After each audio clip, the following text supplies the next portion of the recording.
నమస్తే అండి, నా పేరు భాస్కర్ జాదవ్, అడ్వకేట్ని. తెలంగాణ గవర్నమెంట్ బీఆర్ఎస్ ప్రభుత్వం చేసిన తప్పిదాలు ఇప్పుడు ఉన్న ప్రభుత్వం కాంగ్రెస్ ప్రభుత్వం చేయకూడదంటే మెట్రో రైలు కనెక్టివిటీ బీఆర్ఎస్ గవర్నమెంట్ తీసుకొచ్చినప్పుడు మెట్రో రైల్ని నానక్రామ్గూడ నుంచి వెళ్ళి శంషాబాద్ ఔటర్ రింగ్ రోడ్స్ ఏ విధంగా ఉన్నాయో అక్కడ నుంచి వెళ్ళి మెట్రో రైలు వేయాలని చెప్పి ఒక ఒప్పందాన్ని తీసుకుని వచ్చింది. అప్పుడున్న ప్రభుత్వం ఆ విషయాన్ని తీసుకుని వస్తే ఎందుకు సిటీని ఎక్స్పాండ్ చేయడానికి, ఇక్కడ నుంచి బయటికి సిటీని తీసుకెళ్ళడానికి మేము ఇలాంటి ప్రాజెక్టులు తీసుకొచ్చి ప్రజలకు ఇరుకాటంలో పెట్టకుండా సిటీని బయటకు తీసుకెళ్దామనే ఆలోచనతోనే మేము ఆ విధంగా కనెక్టివిటీ ఇస్తున్నామని చెప్పి బీఆర్ఎస్ గవర్నమెంట్ చెప్పింది. అప్పుడు ప్రతిపక్షంలో ఉన్న కాంగ్రెస్ గవర్నమెంట్ ఏమని చెప్పింది, ఓన్లీ అక్కడ ఉన్న రియల్ ఎస్టేట్ బిజినెస్ పెంచడానికి, అక్కడ భూములు ఉన్న వాళ్ళకి మాత్రమే ఉపయోగపడుతుంది తప్పించి సిటీలో ఉన్న వాళ్ళకి ఎలాంటి ఉపయోగాలు లేదు అని చెప్పి మాట్లాడుకుంటూ వచ్చింది. ఇప్పుడు కాంగ్రెస్ గవర్నమెంట్ వచ్చింది. మరి అప్పుడు విమర్శలు చేసిన దాన్ని వీళ్ళు ఇప్పుడు యాక్సెప్ట్ చేస్తారా, చెయ్యరా? ఎందుకు వీళ్ళిద్దరు చేస్తున్న మాట ఏంటిది, కనెక్టివిటీ ఎక్కడి నుంచి ఎక్కడి వరకు ఇవ్వాలి? ఇప్పుడు మీరు ఒక విధంగా మాట్లాడుకుంటే సిటీ ఎక్కడి నుంచి వస్తుంది, హయత్ నగర్ నుంచి వెళ్ళి బంజారా హిల్స్, జూబ్లీ హిల్స్కి, హైటెక్ సిటీకి వెళ్ళే ఎంప్లాయీస్ ఎవరున్నారో వాళ్ళకు ప్రాబ్లమ్స్. ఎందుకు పెద్దంబరపేట వరకు సిటీ వెళ్ళిపోయింది, ఇటు చూస్తే మనకు పటాన్చెరు వరకు సిటీ వెళ్ళిపోయింది. పెద్దంబరపేట సైడ్ చాలా వరకు డైలీ వేజెస్ కోసం, రోజు కూలీల కోసం పనిచేసే వాళ్ళు చాలా మంది ఉన్నారు. ఇండస్ట్రియల్ ఏరియా చాలా వరకు పెద్దంబరపేట సైడ్ నుంచి వెళ్ళి పటాన్చెరు సైడ్ ఉంది. ఈసీఎల్ సైడ్ చాలా వరకు, గట్కేసర వరకు చాలా వరకు ఇండస్ట్రీస్ ఉన్నాయి. మీరు ఎవరికి పని చేయాలి, ఎవరికి ఉపయోగపడుతుంది అంటే సిటీలో ఉన్న సాఫ్ట్వేర్ కంపెనీ వాళ్ళకి పని ఉపయోగం కోసం మీరు పెడతా ఉంటున్నారా? మెట్రో రైల్స్ కనెక్టివిటీ ఏ విధంగా ఇస్తారు?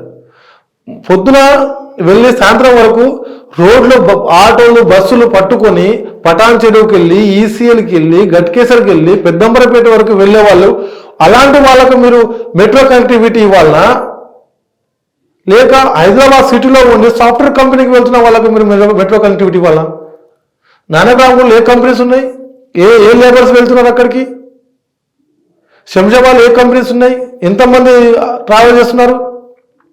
ఎయిర్పోర్ట్ కోసం మీరు వేస్తా అంటున్నారా, లేకపోతే ఎయిర్పోర్ట్ చుట్టూ, శంషాబాద్ చుట్టూ, నానక్రామ్గూడ చుట్టూ, ఇటు ఉన్న ఆదిపట్ల ఐఏలో ఉన్న ల్యాండ్ల కోసం, వాటి రేట్ల కోసం, అవి డెవలప్మెంట్ కోసం, లేకపోతే వాటి కమిషన్ల కోసం మీరు ఈ కనెక్టివిటీ పెడతా అంటున్నారా?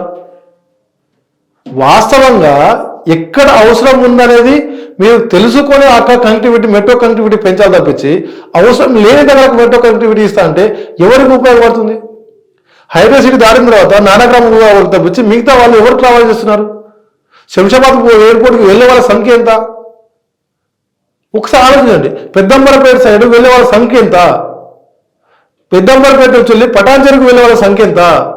ఈసీఎల్ కంపెనీలకు రోజు బండ్లు వేసుకొని బస్సులో తిరిగే వాళ్ళ సంఖ్య ఎంత?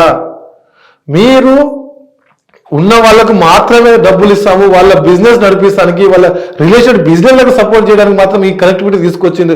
కేటీఆర్ గారు చాలా గొప్పగా చెప్పారే, మేము తీసుకొస్తుంది మొత్తం మొత్తం హైదరాబాద్ సిటీ మొత్తం మేము తిరిగి చూడడానికి మొత్తం కనెక్టివిటీ చేస్తామని. ఎవరికి లాభం?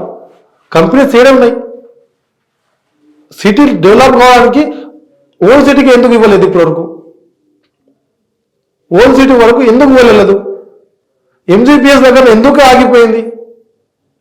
ఈ విషయాన్ని మాట్లాడితే కొత్తగా వేరే ప్రభుత్వం మళ్ళీ వాళ్ళకి ఓట్ల కోసము, వాళ్ళ లాభాల కోసము, బయట రియల్ కంపెనీల దగ్గర నుంచి తీసుకున్న కమిషన్ల కోసము మాట్లాడరు. మీరు ఓల్డ్ సిటీ కదా డెవలప్ చేయాల్సింది.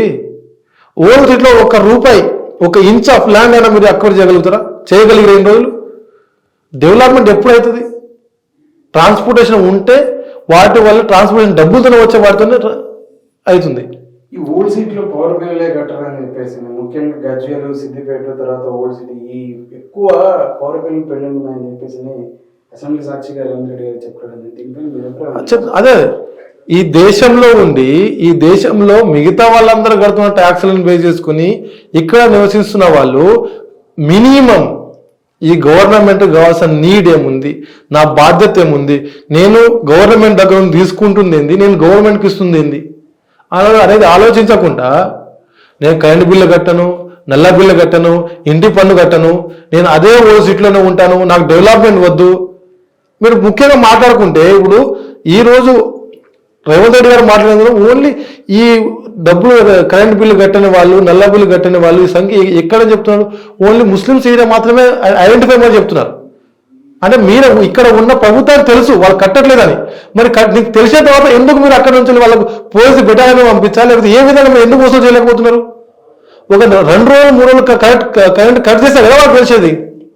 కరెంట్ కట్ చేయండి, వాళ్ళకు వాళ్ళ బాధ్యత ఏంటో నేర్పియండి. నేను గవర్నమెంట్ నుంచి ఏం తీసుకుంటున్నా, నేను గవర్నమెంట్కి ఏమి ఇస్తున్నా, నా వల్ల ఈ ఏరియా ఎందుకు డెవలప్ కావట్లేదు, నేను కట్టే పన్నుల వలన కదా నేను నష్టపోతున్నా, నేను ఒక భారతీయుని లెక్క, ఒక రాష్ట్రంలో ఒక మనిషి లెక్క నేను పన్ను పే చేస్తేనే కదా నా ఊరు, నా ఏరియా బాగుపడేది. అది ఆలోచించాలి. వాళ్ళకి చదువుకోలేదు, ఆలోచించలేదు. ప్రభుత్వం చేస్తుంది, మీరు కట్టాలి, మీరు కట్టకపోతే మీకు కరెంట్ బంద్ చేస్తాము, మీకోసము వేరే వాళ్ళు డబ్బులు కడుతున్న వాళ్ళ డబ్బుల్ని మీకు ఇవ్వాల్సి వస్తుంది అని ఆలోచించాలి కదా. మీరు రోడ్ చుట్టూ రాష్ట్రం మొత్తం ఏదో లేదా సిటీ మొత్తం మెట్రో రైలు వేసినంత మాత్రాన డెవలప్మెంట్ అయినట్టు కాదు కదా. సిటీని డెవలప్మెంట్ చేయాలి. ఇక టూరిజం ప్లేసెస్ ఏమున్నాయి, గోల్కొండ కూడా చాలా మంది అక్కడ వేయండి, ఆ సైడ్ తీసుకోపోండి ట్రాన్స్పోర్టేషన్. రాష్ట్రాలు ఒక రాష్ట్రం నుంచి ఇంకో రాష్ట్రానికి మీరు ఒక చిన్న విషయం చెప్తాను. 5 సంవత్సరాలు 10 సంవత్సరాల కింద సూర్యాపేట ఏముండే, ఏం లేకపోతుండే.